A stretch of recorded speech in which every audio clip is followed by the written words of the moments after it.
ايش من شجاعه يا عاقل يا اعلامي يا مثقف لما تقول اشجع امراه في صنعاء وتنشر المقطع تسمع الناس بالعالم ان المراه اليوم يتكلم بهذا الكلام. والله الالفاظ اللي قالته كله ابن السوق ما يقدر يتكلم مثل هذا الكلام.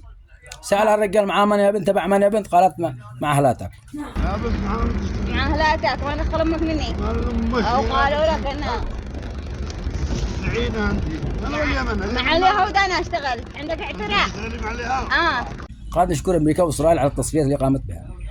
سألها الرجال قال معاه من يا بنت تبع من يا بنت قالت له مع اهلاتك مع استمك.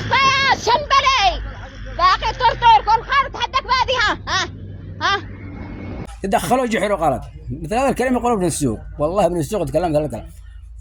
بغض النظر تكون مريضه تكون في حاله نفسيه البعض يقول لك مريضه وفيها حاله نفسيه هذه مش عاقل.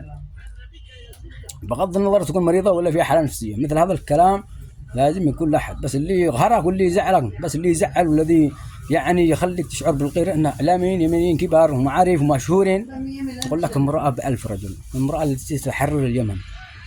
بالله عليكم انت لما تنزل هذا الكلام تنزل هذا المقطع في قناتك تخلل يعني من مشاهده من الدول الباقيه من الدول المجاوره ولا من اي مكان يعني تعكس صوره سلبيه على المراه اليمنيه بانها تتكلم بهذا الكلام تدعس الرجل وتفعل هذه غريبه. ايش نقول هذه مفتاله هذه قضيه مفتاله.